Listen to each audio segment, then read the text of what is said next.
الحمد لله نحمده ونصلي ونسلم على رسوله الكريم أما بعد فأعوذ بالله من الشيطان الرجيم بسم الله الرحمن الرحيم۔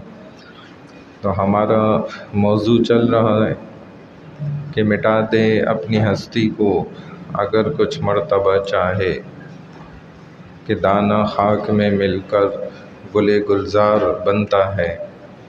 یعنی جب تک انسان بھی اپنے آپ کو بالکل مٹا نہ دے، اللہ کی نظر میں اس کی حیثیت اور وقت نہیں بڑھتی۔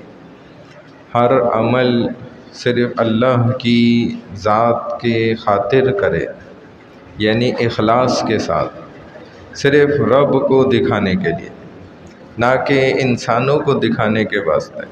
چنانچہ حدیث میں بھی ہے، نبی علیہ السلام نے فرمایا کہ جو انسان دکھاوے کے لیے احد کے پہاڑ کے برابر بھی سونا چاندی صدقہ کرتا ہے لیکن اس میں دکھاوا ہے، تو اس کا کوئی اجر ثواب نہیں ملے گا۔ اور جو ایک شخص گٹلی جو ہے نا کھجور کی، یہ بھی صرف اللہ کے واسطے خرچ کرتا ہے، کسی کو دے دیتا ہے، کیونکہ آپ تو سمجھ رہے ہوں گے نا گٹلی کس فائدے کی ہے، اس کا کیا مقصد ہے۔ تو آپ جانتے نہیں ہیں کہ جب ابو سفیان بھی اپنے قافلے کو لے کے جا رہا تھا، اور اس کو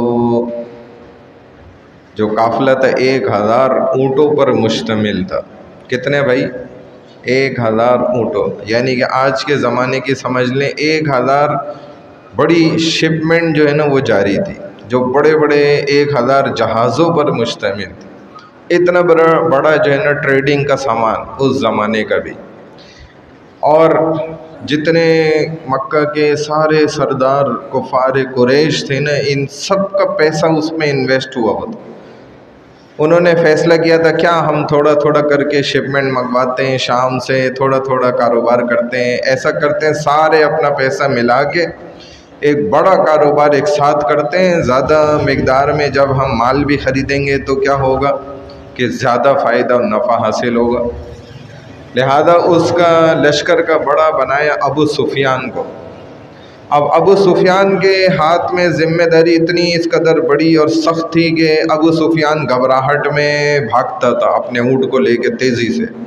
قافلہ یہاں چل رہے تو یہ تقریباً کہتے ہیں 20 میل آگے بھاگ کے جا کے اپنے اونٹ کو نہ بھگا کے، اور نظر رکھتا تھا، دیکھتا تھا پہاڑوں میں ادھر ادھر کہیں کوئی ایسا قبیلہ یا کوئی ہم پر حملہ کرنے والا تو نہیں چھپ کے بیٹھا ہوا، کیونکہ اس کو ڈر تھا نا۔ جیسے آج بھی یہودی کو تو اپنی معیشت کا بہت ڈر خوف رہتا ہے، تبھی تو انہوں نے اپنی معیشت کو کس قدر مضبوط کیا۔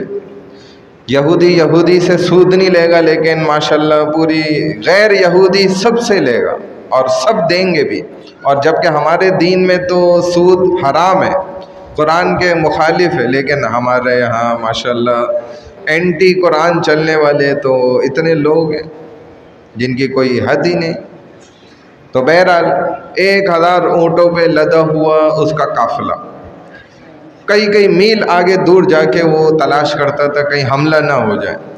اسی اثنا میں ایک کنویں پر پہنچا، 2 لڑکیاں وہاں پر آپس میں کس بات پہ لڑ رہی تھیں، ایک دوسرے کو کہہ رہی تھی کہ تمہارا ہار ٹھیک ہے اگرچہ مجھ سے گم ہو گیا، لیکن اب یہاں سے ایک قافلہ گزرے گا، میں وہاں سے خرید کے تمہیں دے دوں گی ہار، کیوں تم مجھ پہ اتنا غصہ کر رہی ہو۔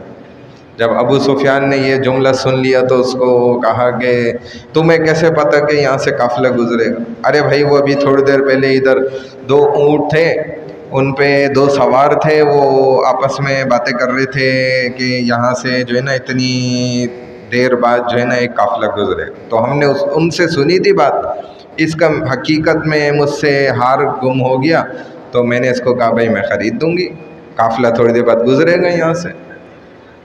ایک دم ابو سفیان نے پوچھا اچھا وہ دونوں بندے کس کام سے کھڑے ہوئے تھے، کیا باتیں کر رہے تھے؟ انہوں نے بتایا بھائی ہم سے انہوں نے آ کے جو ہے نا اتر کے وہاں درخت کے نیچے اپنے اونٹ باندھے، پانی مانگا، ہم نے ان کو پانی دیا، پانی پیا، پھر وہ یہ باتیں کر رہے تھے، ہم نے ان کی باتیں سنی، پھر وہ اونٹوں پہ سوار ہو کے چلے گئے۔